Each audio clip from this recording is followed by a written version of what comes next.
We welcome Torquay to town tomorrow night and also the BT Sport cameras following a clean sheet at Woking, which we'll look to build on. Yeah, 100%. Obviously, watched the game back. Woking are very productive on their set plays, very productive getting balls down the side of the line, getting balls into the box, whether that's a long throw, whether that's free kicks, and they got good quality in. Ashford, Cooper, Cook, that put the ball in there for the likes of Diarra and Gearing. So to come away from a Woking on Tuesday evening with a clean sheet, considering that we probably gone and conceded clusters of goals, Solihull, Yeovil, Altrincham, Bromley, Dagenham, to go and get clean sheets, very welcome. It's like you said, we need to build on that. Torquay come to town live on the box, and they're no mugs. They're a very good side. I think it's 133 days they were sat top four, and quite rightly. Yes, they've lost the likes of Wright, Carl Cameron, Nemani, Dean Moxey currently in their recent squads, but they have got the likes of Shearing, Oden they brought in as a striker from Chesterfield, who I think is very productive for this level. So, yeah, they're a good outfit, and we will need to be better than what we were in that FA Trophy fixture to ensure that we put on a performance for ourselves and obviously live on the box come 5:20 Saturday evening. Like you touched on, getting back to clean sheets is a huge plus for the group. If we can keep that going whilst also keeping our form in front of goal, we should be hunting down that pack in the playoffs. This is it. You hit the nail on the head. We were very, very strong defensively. I think we were top of the defensive charts for large periods of this season. It's foreign. Why? Because some teams at that stage have played 17, 18 games. Other teams have played 24, 25 games. So for us to be in a position now where I think we find ourselves in the top six defensively, we've raised our game slightly from being in the bottom four to, I believe, the bottom nine now offensively.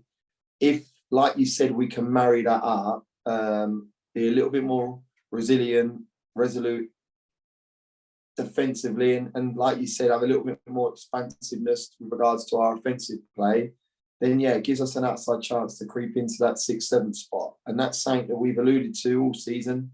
That's where we want to get to. We want to be in the playoffs. And we need to ensure now we go on a run.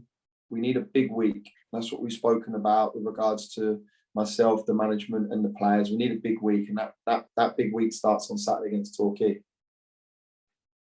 Like you rightly said earlier, we played Torquay twice this season, getting a very good point away at Plainmoor and also our FA Trophy exit at Meadow Park. What is your summary of the opposition having had 2 looks at them live? He's a very good manager. Knows what he wants from his teams. They know how to deliver for him. They got good ball carries in wide areas. Whitfield, who I think is a very good left winger, plays left wing with his right foot, but Bright comes inside. Armani Little's been playing that right-hand channel against Hartlepool, but he's more a central position. So he goes and rotates along with Lemonhay Evans. And yeah, defensively, they're a little bit different to when we went down there. The likes of Moxey, Carl Cameron are not available. Well, saying that they may be, but they haven't been in recent weeks. They played Jake Andrews, who's a left winger at left back. So they're having a little bit of a sticky patch. They're very similar form to ourselves in terms of the last 10. I think we pip them by a point, but that's nothing to be proud of.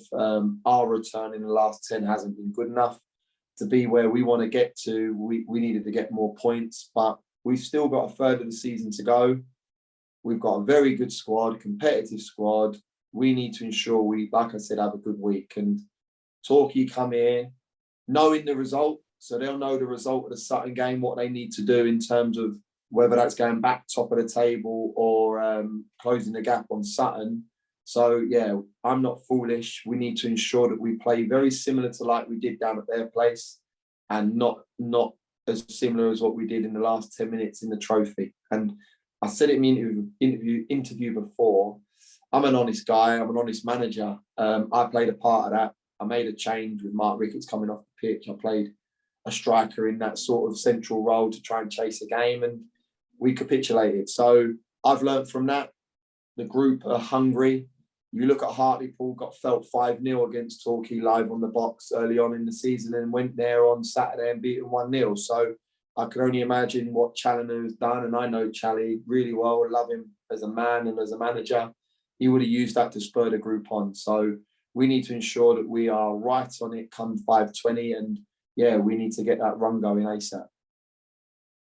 You mentioned Torquay having superb ball carriers out wide, and looks like we've got one of our own playing left wing back in Corey Whiteley, who's been a huge outlet in the past few weeks. He's starting to add goals to his game, and just how exciting is it to have that sort of confidence and flair in the team? Yeah, listen, we brought him in as a 10 really, because we wanted to add 8 to 10 goals in that position. We were at that time lost Marshy, who had 14, 16 goals for us last year. We lost Justin Shabu, who went back to Denmark, I believe, who brought in again 8 to 10 goals. So you was trying to find a void of 20, 25 goals. Corey was coming in with the likes of Sorba playing in that left wing back role. He made it his own last year, but he didn't really add goals to his game and assists in that manner. But now I think down that left wing back channel, he's got a great working relationship with Femi. Like you said, he's a threat, but I look at his stats. He's clocking 11.5K a game, and he's getting up to 100, 110 meters per minute. So he's working tirelessly. He's getting up and down that pitch as you need to as a wing back. He's getting his goals and he's getting into areas to affect teams. So he's been a massive plus, massive plus. And add that with the likes of Kane getting into the final third and getting his goals. We need to add more from our restarts, and we've worked on that Monday, Thursday, Friday this week. So we're hopeful that we'll be strong against them come Saturday, and defensively, if nothing else, but also offensively, they play a certain shape and a way of defending their corners with sort of a part zone or a part marking system. And we've worked on 4 or 5 corners, different deliveries, different areas to affect them. So yeah, hopefully one can come off on the box on Saturday and I look like a genius as opposed to the numpty that currently I look like in recent weeks.